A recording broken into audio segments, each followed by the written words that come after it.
Let's see, I'll introduce you first, and then John, and then I'm going to introduce the guests. All right, good evening, everybody. Welcome to... Yes? Good evening, everybody. Welcome to our monthly Scarborough Guildwood Town Hall meeting. My name is Paul Ainsley. I'm the City Councillor for Ward 24, Scarborough Guildwood.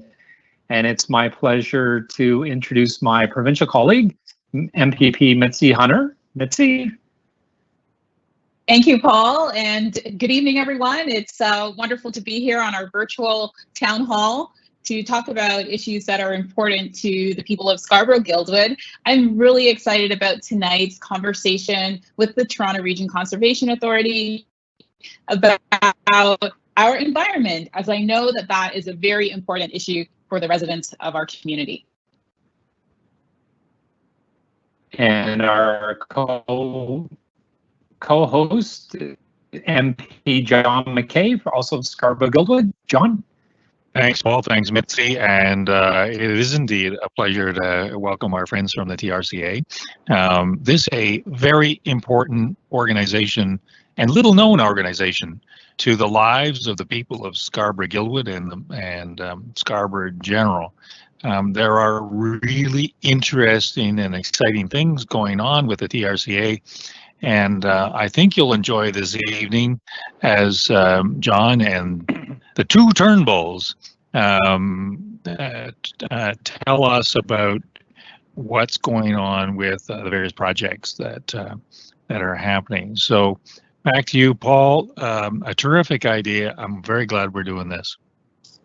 Thank you, Mitzi and John. And it's great. It's my great pleasure as a member of the Board of Directors of the Toronto Region and Conservation Authority since 2006.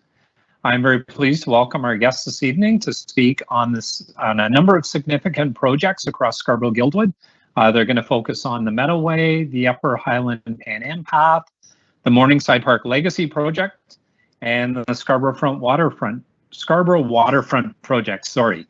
And just as a bit of background, the Toronto Region Conservation Authority is one of 36 conservation authorities in Ontario with the purpose to protect and enhance the health and well-being of watershed communities through the protection and restoration of the natural environment and the ecological services the environment provides, working to protect the integrity and health of the rivers and creeks in the jurisdiction, develop a system of green and natural spaces that sustain the local ecosystem, and advance sustainable practices that improves people's lives within the Toronto Region Conservation area.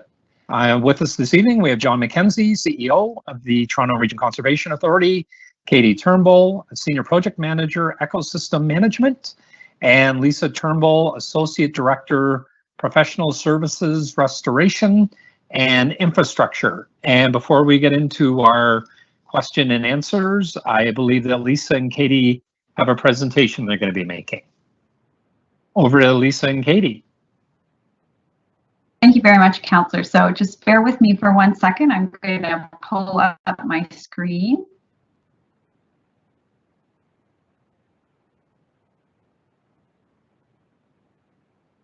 So hoping everyone can now see our presentation. Someone give me, okay, I've got some head nodding, excellent. It's always the fear when you're doing your virtual presentations.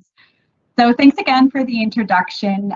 Myself and Katie are going to run through a quick presentation of some of our key projects that are being undertaken in Scarborough Guildwood. It will be quick in that we could probably talk about each of these projects for days on end, but hoping to give you a flavor for some of the great work that's happening that we're working with various stakeholders and community members across the ward.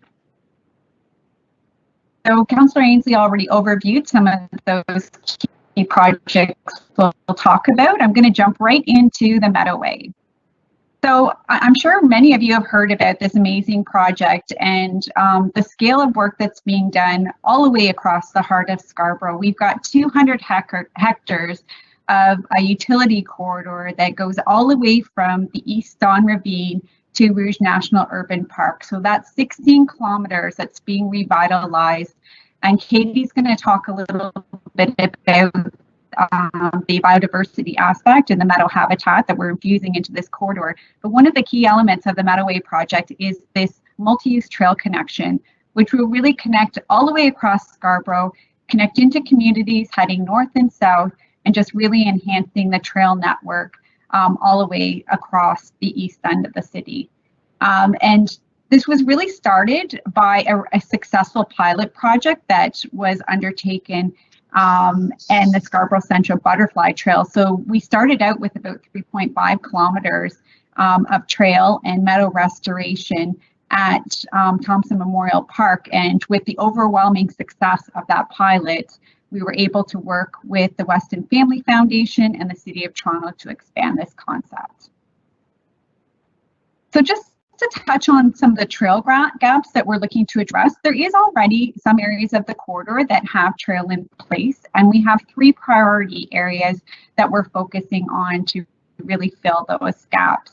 Section 3, you can see by the photo down in the bottom right, is near the GO Transit and TTC rail line and Kennedy Road. Section 5 is right in your ward at Highland Creek, and I've got a couple of photos coming up in the next few slides to show you how we've been progressing on work in that area. And then section 6 is just to the east, and will actually kind of traverse the University of Toronto Scarborough campus near the Pan Am Centre, and heading to Conlins Road, where we already have some trail connection that is in place leading up to the zoo in Rouge National Urban Park. So the design of these trails really look at user safety, the experience, connectivity opportunities, and impacts to the natural environment being mitigated as much as possible. So just wanted to give you a highlight of some of the work that's underway in the ward right now.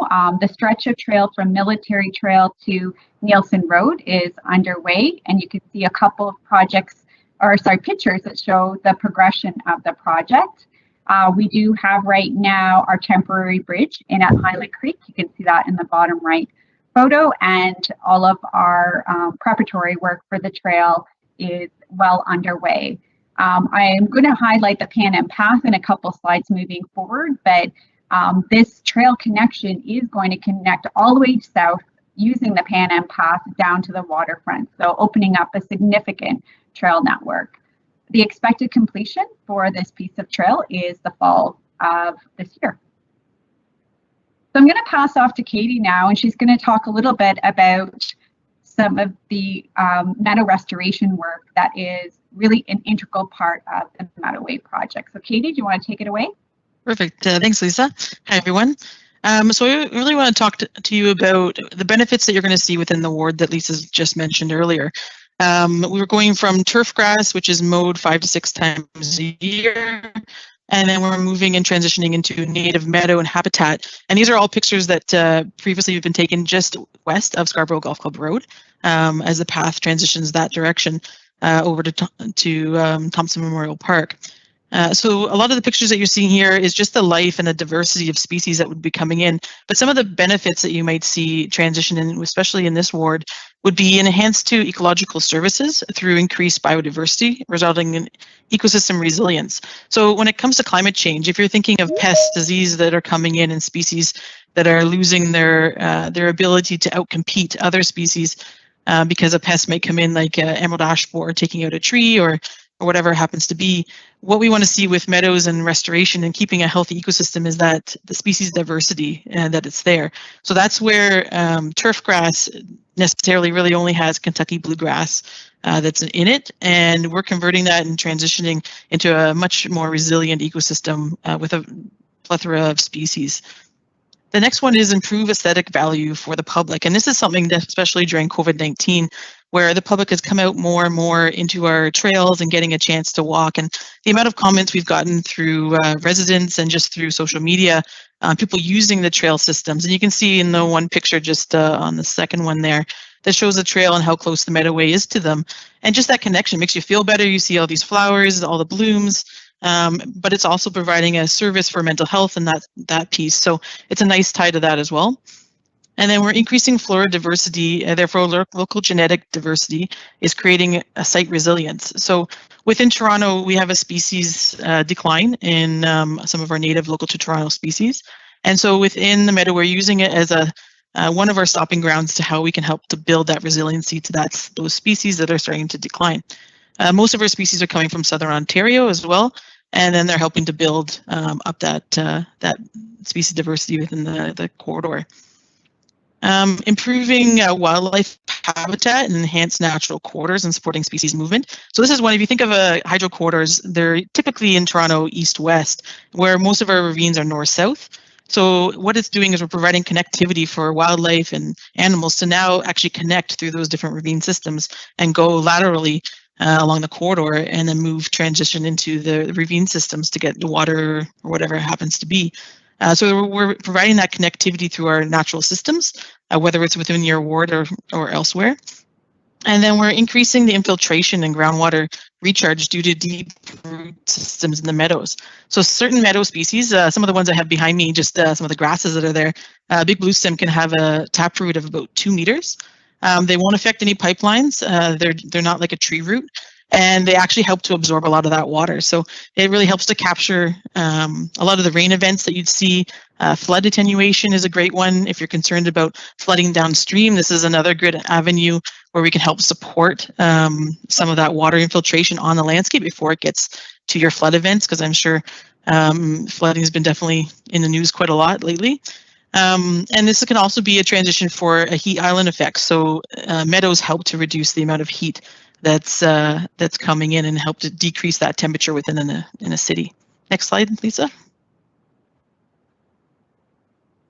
And so I just wanted to kind of give an overview of what part of this ward will look like, and specifically we like to call it Section 5, but for reference, it's Scarborough Golf Club is the west side, and then Nelson, just on the east of Nelson Road, it would go all the way just to the ravine there. And everything you see in green is what we're looking to transition into native meadow. It's just a high level, so there will be about a 10-meter buffer zone from the residents along the homes along the corridor. There'll be a 3.25-meter buffer along the edge of any of the trail systems. And then we have to just work around some of the hydro towers and whatnot that are there, but plant species can go right up to the hydro tower specifically. So what we'll be looking to do is staff will begin in April with garbage cleanups, and then we'll transition into what we call site prep. So this is a combination of farm equipment in the field. So we get a lot of calls of, why is there a tractor in the meadowway, or why am I seeing these implements? And it feels like you're almost more of in a rural setting than a more urban setting. And what we're transitioning there is just the show of how to convert turf, which is grass, into native meadow, and having it display through site preparation to push out any aggressive non-desired species, especially like dog strangling vines, some of these very aggressive invasive species. We can push them out just by using tilling repeat practice. So what they'll see is a mow will start first in May, and then we'll transition to tilling, which is what you see in the bottom left picture. And then from there, there'll be a cover crop placed, and that cover crop will let it get about 8 inches tall, and then we'll allow that to repeat and then transition 3 to 4 times throughout the rest of the year. As we get closer to September, October, we'll do one final till process to get the landscape just the way we want it, and then we'll follow it up with a seed drill in the back of a tractor, which will place individual seeds in an individual row. And this is dropped at a certain depth, just like if you're seeding corn or whatever it happens to be. So it's following similar practices. We do have staff out there all the time, so it's really great for people to come out and just get to know them. They're the same staff that will be there the entire summer, and they're always engaged to take questions. And then this will tie in. You can kind of see the overview map of what it looks like right now, and then that transition. So there won't be any flowers that you'll see visually this year, but next year should transition into a really nice corridor of full flowers.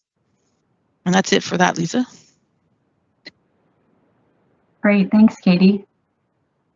So I think you're stuck with me for the rest of the fly through these presentations. We had a couple of staff that were ill tonight, so I'll try and make it as exciting as possible with me running through these. But I did already mention the Upper Highland Pan Am Path, and just wanted to include a couple of visuals of this really amazing connection that's going to happen. Well, it has happened from the Mattaway heading down to Morningside Park. And you can see on the overview map here that you've got this dotted pink line of the trail that's been completed. And I've got a couple of photos I'll show you in the next slide. This green connection up at the top is a piece that is now underway that connects right to that area of the Meadoway that we were just discussing. And then down below here, we've got this yellow dotted line, which does exist as an informal footpath right now, but the city working with TRCA will be looking at finalizing that as other works get complete in the area too. So moving on to the fun stuff with the photos where you can see this connection. This is just a really amazing place. Every time I'm down here, I just have a hard time believing that I'm still in the city. We've got 3 different 60-meter span pedestrian bridges that cross the highland.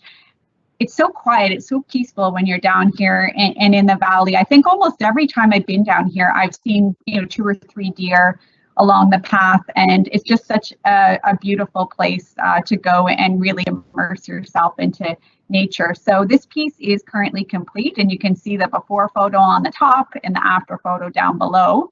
But as I mentioned, there's a couple of other connecting pieces that are still underway. So we've got that piece that will connect up to the Meadoway, which is currently under construction, and we'll continue to work with the city, the different departments to really finalize that final connection into Morningside Park. So since we're talking about Morningside Park, I'm just going to give a brief overview about the Morningside Legacy Project, which is a really exciting initiative that we've been working with some of our treaty holders on developing an Indigenous placemaking area in Morningside Park. And it's a really unique consultation model that we've developed working with the treaty holders to really involve them at the planning and conceptual design stage of this work. So we received a grant from TD Friends of the Environment to look at Indigenous placemaking. But really deciding on the location, what elements were considered from a placemaking perspective has all been driven by our representatives in the Williams Treaty First Nations from Scugog, Hiawatha, and Curve Lakes First Nation. So just to give you an idea of what's being contemplated in this area, we are kind of in the early stages still of the conceptual design, but where we see this going is in taking form in a educational trail that would be implemented in phases in Morningside Park.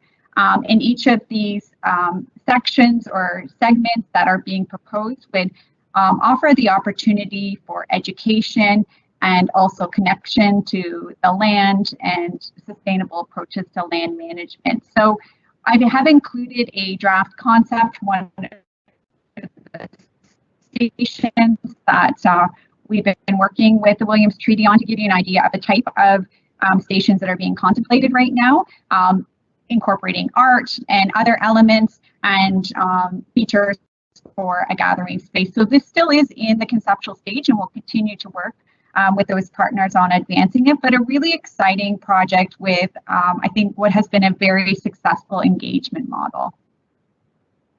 And then here's just the timelines. As I said, we're working on really refining the conceptual designs and the phasing plan for this work, and that we would like to try and have then one of those phases implemented this year if possible, and then continue to work with the communities and other stakeholders to secure funding to roll out the rest of the phases of work.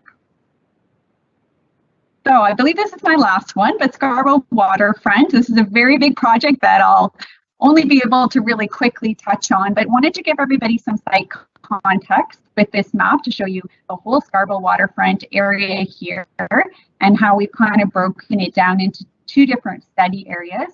I'll first start with Scarborough Waterfront project area, and I'm sorry our terminology can be a bit confusing, but this was our first project that was launched, and the EA was approved in 2019.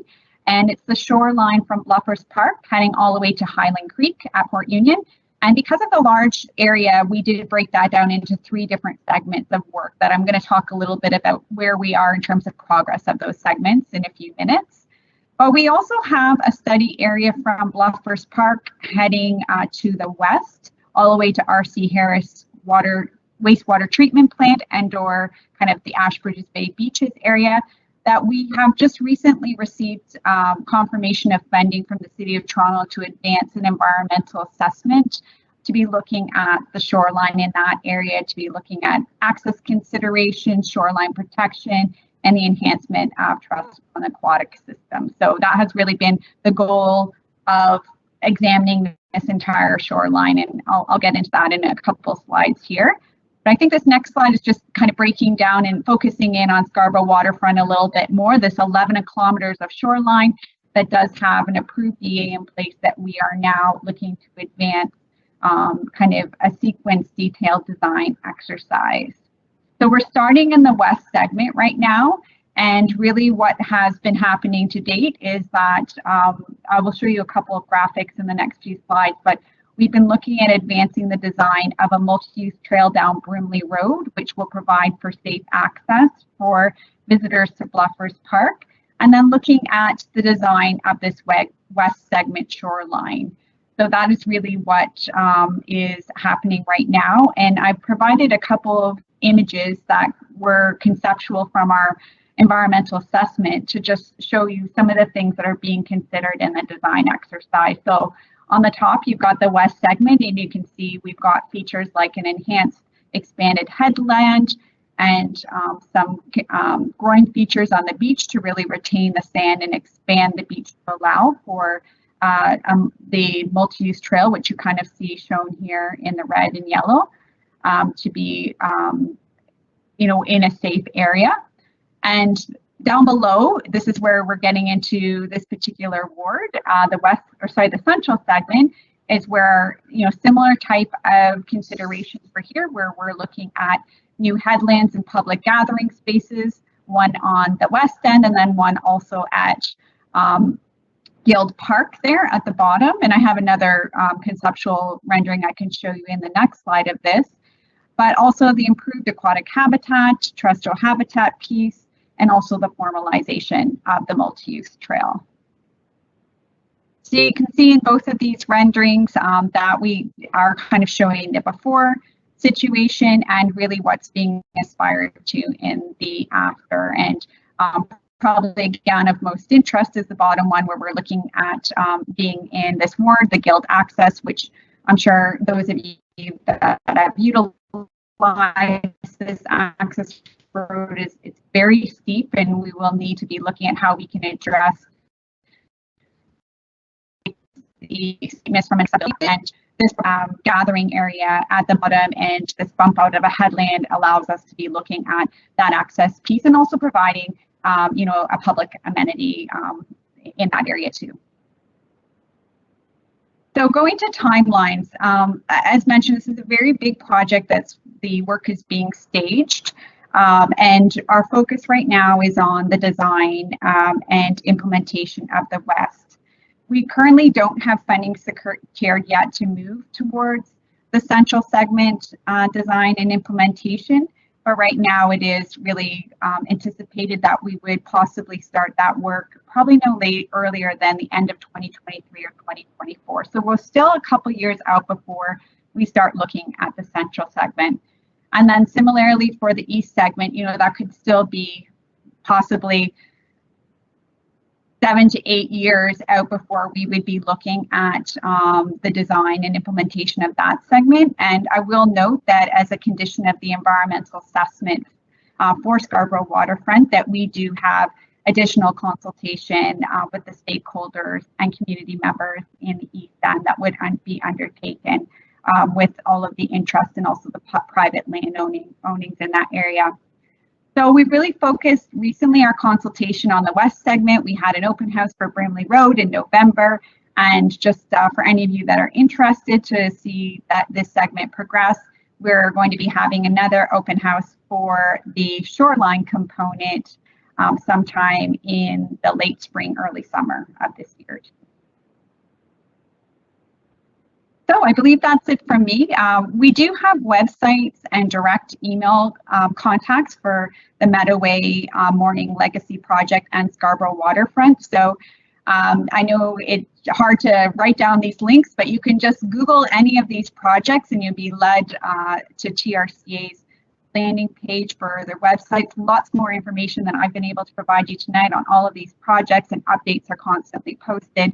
And there is direct emails that staff could answer any questions that you might have. So I think that is it for me. I'm going to stop sharing now.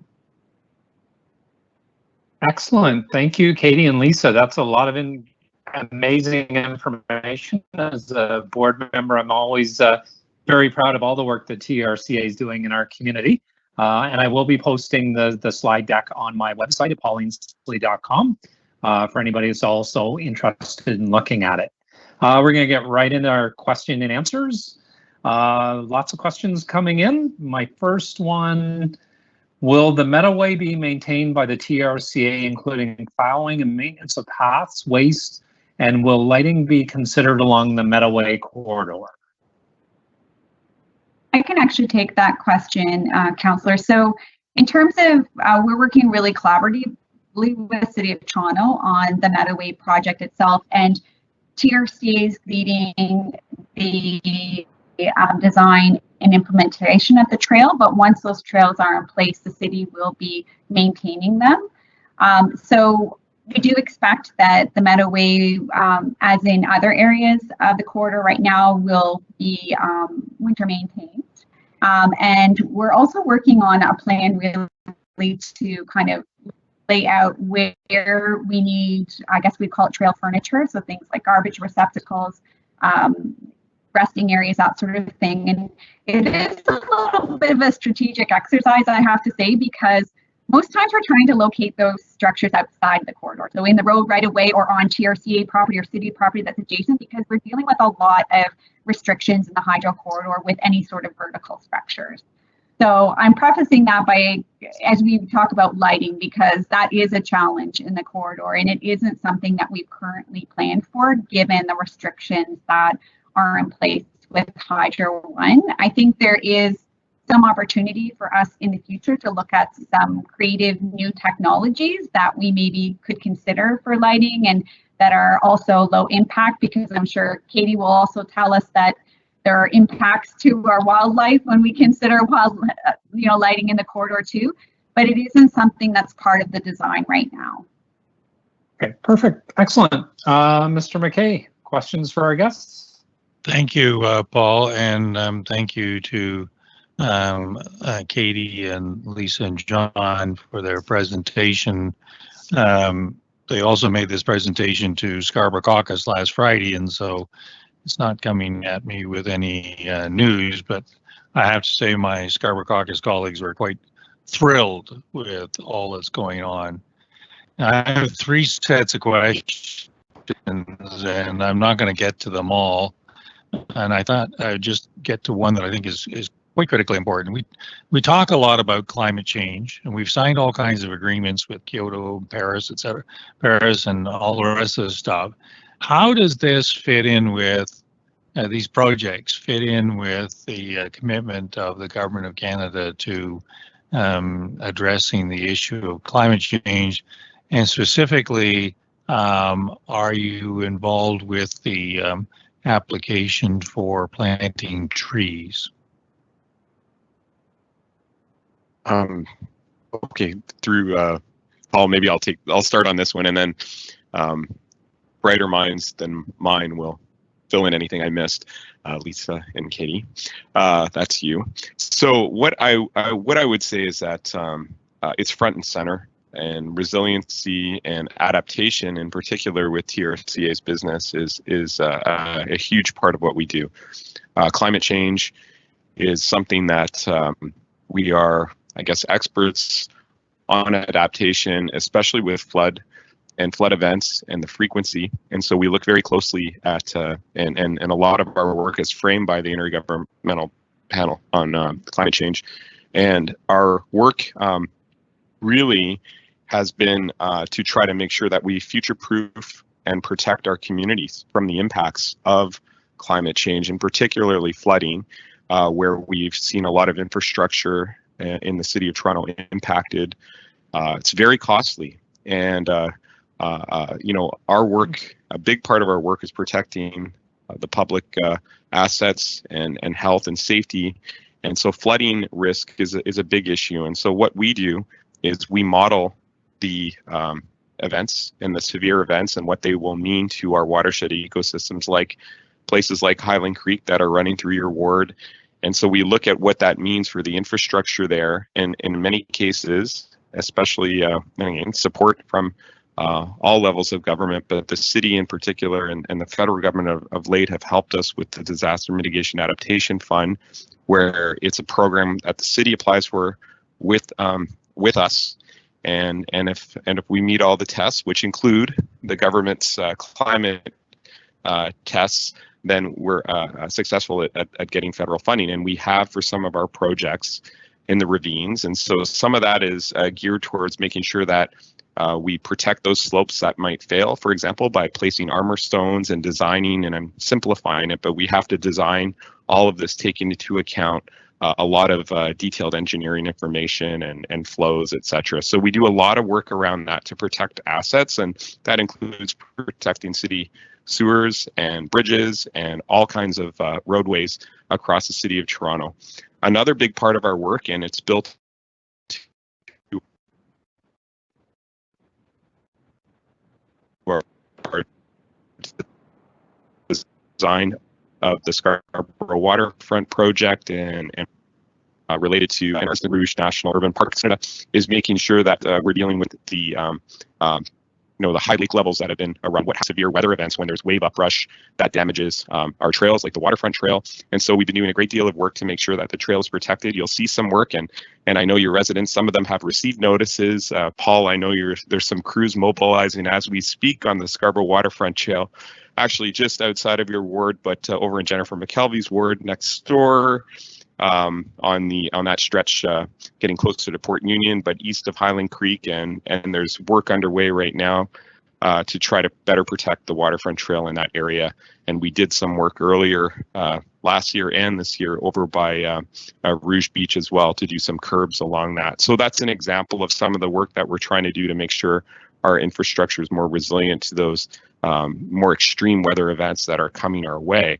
As well, our team is looking at a lot of measures to, and you heard a lot about that from Katie, especially about how when we do restoration work and we do those types of plantings with the right species, we can retain water and we can help it percolate more slowly into our systems, which also helps a lot in a lot of these parts of Scarborough where there are dated and aging infrastructure systems. So there's a number of things that we're doing on the climate change front, but maybe I'll turn it over to Katie. Is there anything that you wanted to add? And Lisa, go ahead. You're on mute, Katie. See, Katie's lips are moving, but there's no sound. Sorry about that. Yeah. Tied to the Meadowway, where we're going to be working this coming year. The portions right now we're working tied with City of Toronto to plant shrubs, and they're going to be planting in sections that we prepare for them. So that's going to help with some of the erosion along some of the slope banks and whatnot. And then our planting teams, as John mentioned, across the board in Toronto, we have a great connection with City of Toronto forestry teams and working with Rouge National Urban Park as it ties into our planting. So we're working with 2 billion trees to get additional funding and tying that in nicely with a lot of our other grants that we're going to move forward. So lots of funding going towards plantings across the GTA. Just before I turn it over to Mitzi, people don't necessarily realize that the Highland Creek watershed is one of the most degraded watersheds in all of the GTA. And the work that you are doing is extraordinarily important to the government of Canada, frankly, as we try to put practicality to all of these commitments for Kyoto and Paris and all these highfalutin things that you hear about. But flood mitigation is right up there at the top, so you are doing the Lord's work. Mitzi, it's on to you. Okay, so I first of all, thank you, Lisa, Katie, and John. Truly an interesting presentation, and I would hope to also get a copy of it to share with my constituents in Scarborough Guildwood. I was speaking to a few classrooms actually today at George B. Little Public School. And as you know, grades 4 and 5 classrooms always ask you the best questions. So they wanted to know how they could help their community. And just sort of rolling that into one of our residents' questions, how can regular residents like these students at George B. Little Public School help keep our environment clean and healthy? So maybe I can take that one, Counselor. So one of the big things for us is education and outreach. So we have a full education team, and this is one thing where we can come to your classroom and help teach and grow a plant in your classroom that you can then plant either in the Meadoway or on other projects. And that's a really fun one because you actually get TRCA staff coming to the classroom, working with the kids, no matter what age, and helping to grow the plant and then going out into the site and then planting them. So that's one way to do it. Also working with our parents and neighbors and whatnot and tying it into planting local to Toronto species. So this is part of the movement of Grow Me Instead, and we can share the website link as well. There are other species outside of kind of the Southern Ontario piece that you can plant in your backyard that will help to increase pollinators, increase bird nectar availability, all that sort of thing, and provide that the full cycle into your backyard. And it'll help reduce some of the invasive species that may be there or may not be there, depending on your property. The other thing, reduce, reuse, recycle, that's the big one. If we can help promote those pieces and just, don't throw garbage out your window or anything like that. Just keep it, recycle it, compost where you can. There's a lot of great organic matter that doesn't need to go to the landfill that can be done just on your own house. So those are just some quick points to pass along. Well, those are wonderful. I'm going to share that with our public schools. Thank you so much. It is true that the kids in grade 5 ask the best questions. I wish their parents could ask as difficult a question. It's very embarrassing trying to answer a kid in grade 5. Yeah. I told them all about you, MP McKay and Councillor Ainsley. I talked about the 3 levels of government and where we all fit. Yeah, well, the problem is we've got to wait 10 years for their vote. Yeah. Next on my list of questions, I have a resident that reached out sharing their concern about coyote sightings in the Meadoway during construction and wanted to know if there was any health risks from the hydro towers. Wanted to know if the TRCA had any plans to inform residents of wildlife sightings and if there's any health risks due to the presence of hydro towers. So maybe, Councillor, I can touch on the coyote side of things on that one. So one thing that people might be noticing right now, because there's no leaves on the trees and the vegetation is starting to get down, they may start to recognize that there's more coyotes out and about. And in which case, really, it's just the same number, whether it's hydro quarter that's barren versus the new meadows that we're looking to establish.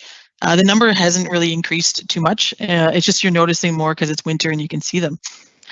So when it comes to a healthy functioning ecosystem, you're often going to get animals like squirrels or frogs, increase in birds and chipmunks, and those are all great things to see. What it will also do is bring in some of the larger stock of animals like coyotes, deer, that sort of thing that you might see. And for the most part, coyotes will leave people alone, but they will potentially go after pets and animals. So keeping your animals on leash, keeping them close to you, not letting them just go wild, those are all things that you can do to help. And typically they're active during the day and night. So dusk is a great time that you'll sometimes see them in dawn. But they do a great job of helping to reduce the rodent population, especially mice. It could be things like rabbits that are increasing in population, all those types of things. So they are a great food web and food cycle for that piece. They do not hibernate, so you won't see them ever disappear. And as long as you're following best practices, so not hand feeding them, some great tips to remember might be, never feed coyotes from hand or from a bowl or anything like that. Do not approach coyotes or their dens or their young. Do not touch coyotes even if they appear tame or sick or injured. Keep them on a leash, your dogs, at all times. If you see coyotes, do not run or make quick gestures. Make a lot of noise and slowly back up. If you have a small dog, pick your dog up and bring them with you. Dispose of any garbage or waste that you might be leaving in the park in the proper facilities. Don't leave any food scraps, that sort of thing around your house. So these are all things that you can help kind of work with. When it comes to if people are interested in participating in the City of Toronto's Coyote response strategy, they can call a specific number, CPAWS, and spot your coyote and mention where you saw it. If you see someone feeding that coyote, there's a 311 number you can call, as it is a bylaw that we don't feed coyotes as well. And then we're doing a lot of outreach. So we do community outreach to a lot of the residents of what they're seeing in and around the area, try to provide a lot of guidance and whatnot within coyotes. So, you know, for us, our staff see quite a few coyotes, whether it's a new portion of meadow or not. And it's always a great sighting. It's just as long as we're safe and cautious about working in and around and walking with coyotes. Perfect. Thank you. John, over to you. McKay? I don't walk with coyotes. I more swim with sharks. Yeah. It's a tough hazard of the business. So I was intrigued by your presentation on Morningside Park, and particularly the incorporation of Indigenous thinking into the redesign of the park. So I got two questions. How far along are you on the redesign? And the questioner also asks, are you hiring? Maybe you can address both the interesting design question, but also the practical question of somebody who's looking for a job. Sure, I can step in just to give a little bit more information about Morningside Legacy Project. Like I said, it's just been a really exciting project for Trca to be working so closely with the Williams Trailers adaptation of a project. And sometimes when we're consulting on projects, perhaps it's at a stage where maybe the idea is already there, or we have certain parameters already in place, and it is more of a asking for feedback on things that we've already done some planning. But this is not the case with Morningside Legacy Project. This is really from the roots up that we're working with the Williams Treaty to discover an area where Indigenous placemaking can be held, and also to really create the concepts and the elements of what the space will entail. So we are at the stage right now where we have concepts for all of those stations that I showed you on the map. And really what we're trying to do is to prioritize which station would move forward first, and then that will work with Williams Treaty on the specific designs of that station. So like I said, we're really targeting that we could start some implementation by the end of this year. We do have funding to do phase 1 of the project, so it's really exciting that we'll be able to see that happen. But then we'd like to continue to work with the community and the City of Toronto and others to seek additional sources to continue to roll out the different phases of that work too. And maybe. Oh, sorry. Go ahead. Oh, no, sorry. No, maybe I can help on the careers one. Sure.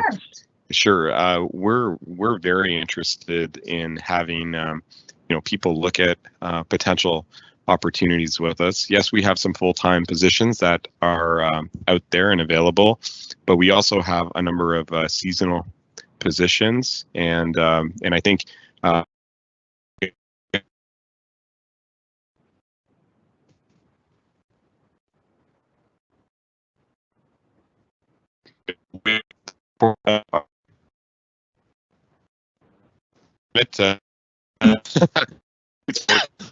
And all, and I have to say, it's on a lot of Canada Jobs programs. We've had continued support, and it continues to grow. We have a lot of opportunities, and we've applied for, and we're hopeful that we'll continue to bring on more seasonal positions as well. So we do have that. We have our website, which is at trca.ca about, and it's careers. I'll send that on to you, Paul, so you can send that around. But absolutely, we have some positions, and it's exciting work, and we're hopeful with continued government support. And again, you know, this is a combination of all governments.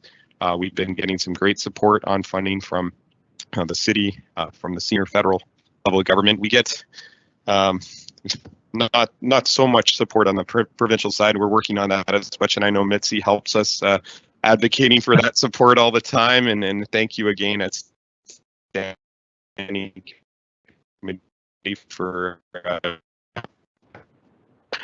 trying to make sure that we still had our regulations in place. So thank you for that. But if and have some of the programs, and again, there's great programs that the federal government has put out that we've applied for with the City of Toronto on, then we'll be successful at getting some more opportunities for employment coming forward as well to do and bring those jobs into Scarborough. So that it's very exciting. I have reason to believe that you will be successful, John, on the some summer jobs applications. But just briefly, I'm this person is not only keen on a summer job, but they might be keen on a full-time job. So what would do a 30-second career advice as to what you would suggest they take as a prerequisite, but also does that include Centennial College, best college in all of the GTA? There's opportunities. We have college trained people working throughout the organization. We have university trained people working through the organization.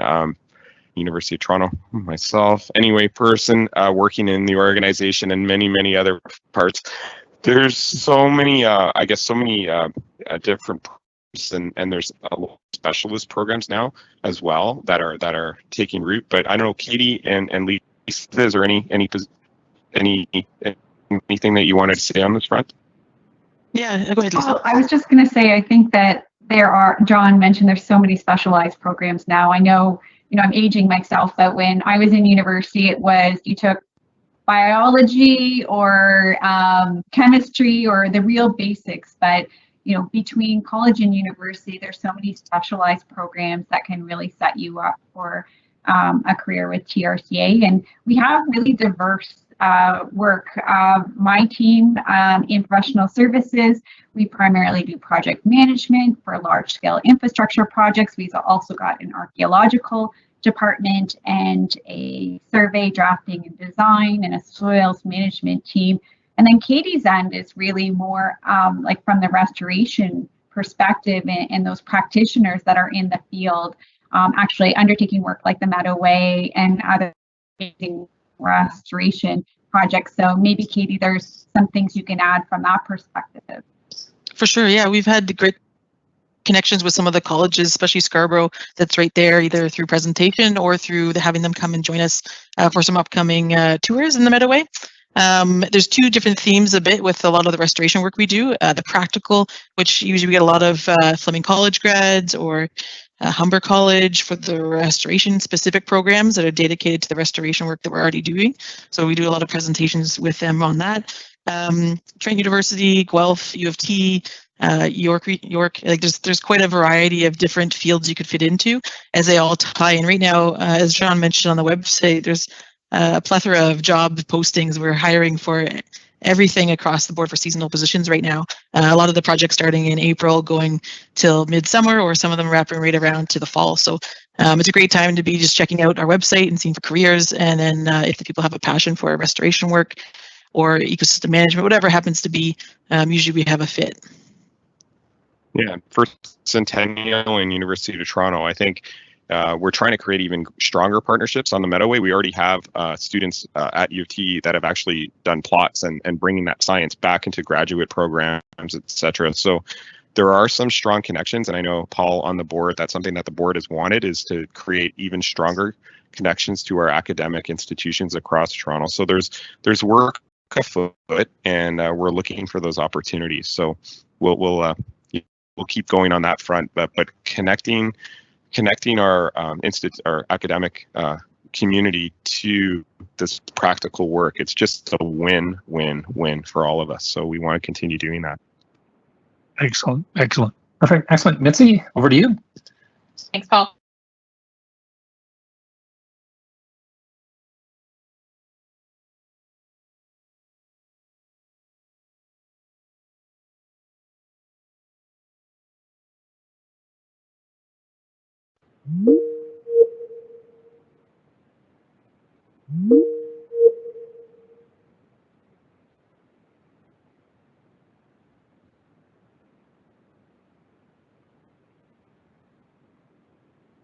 To get back to John's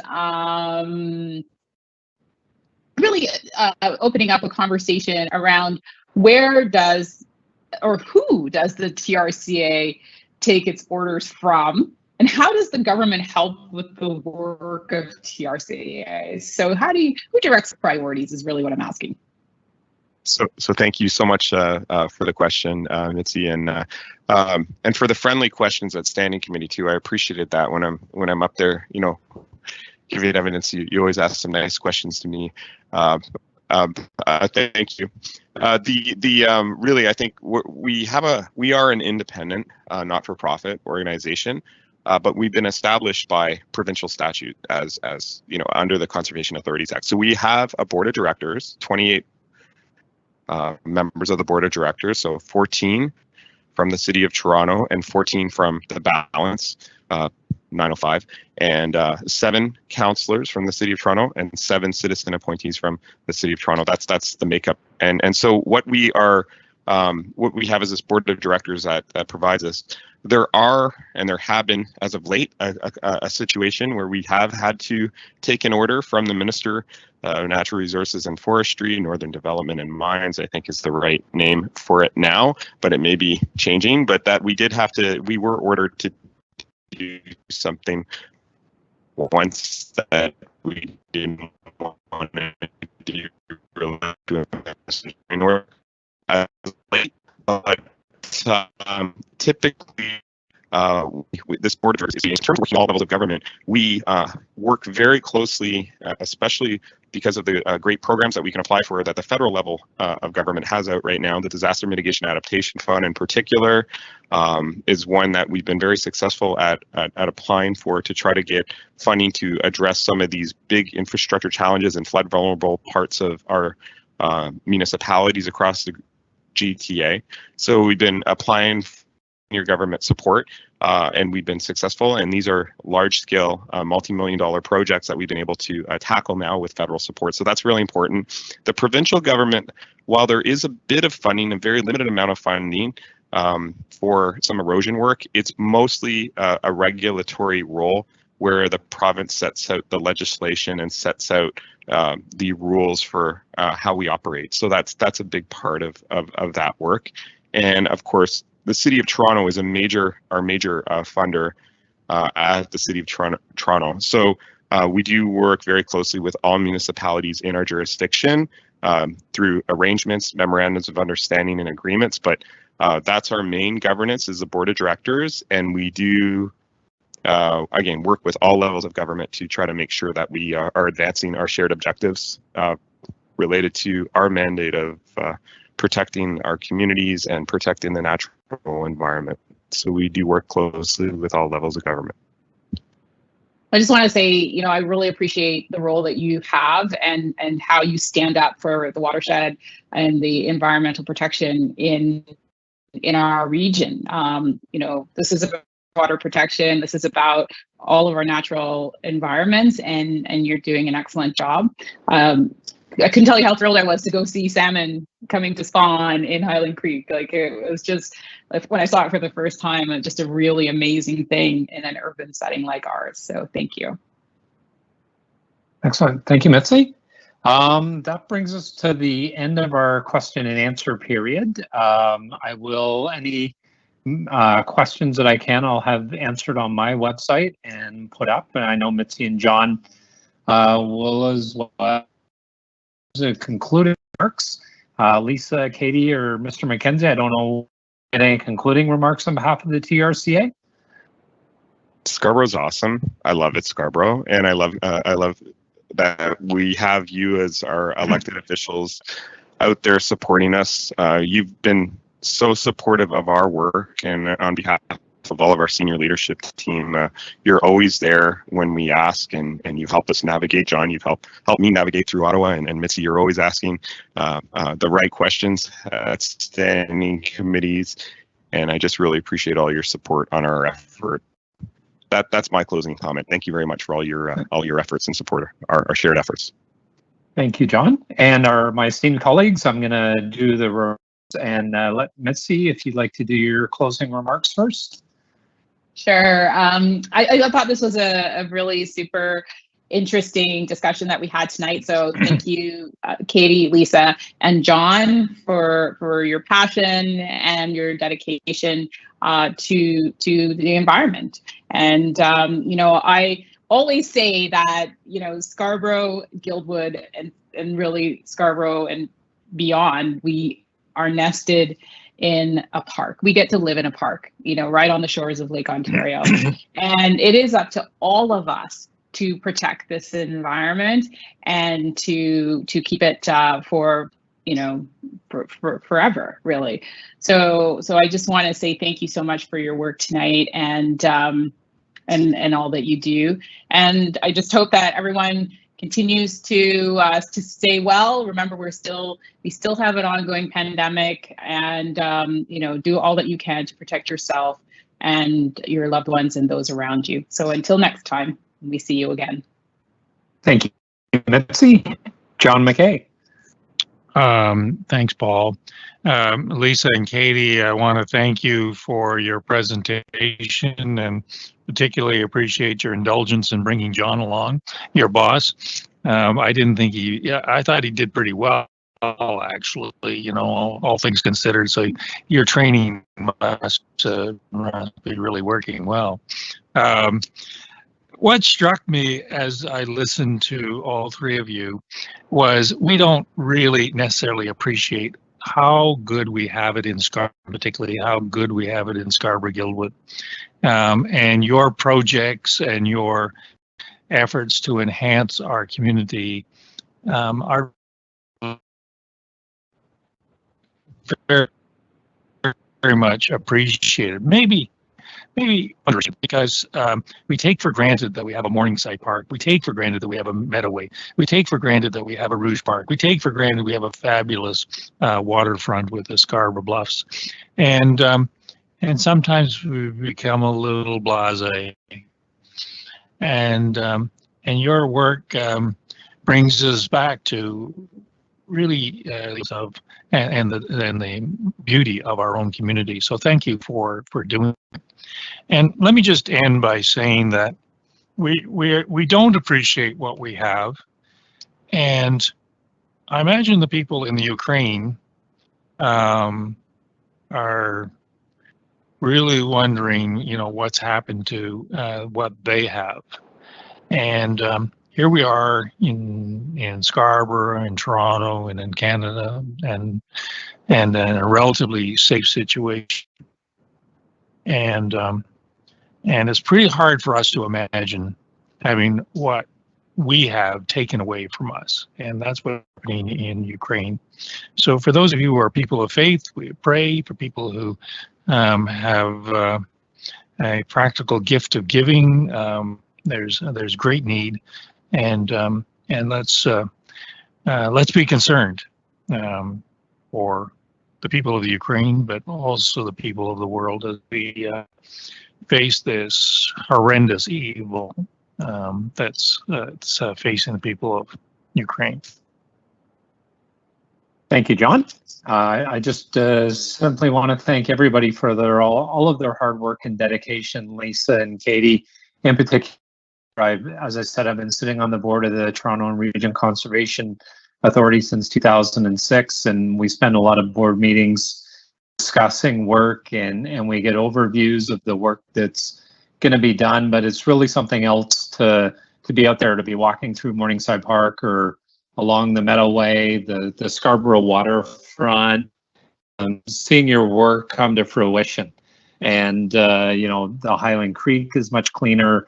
The Rouge Park, as Mitzi said, we have a salmon festival now, salmon run every spring, and you can see the salmon nesting and spawning in Morningside Park, which I haven't seen since I was a little kid.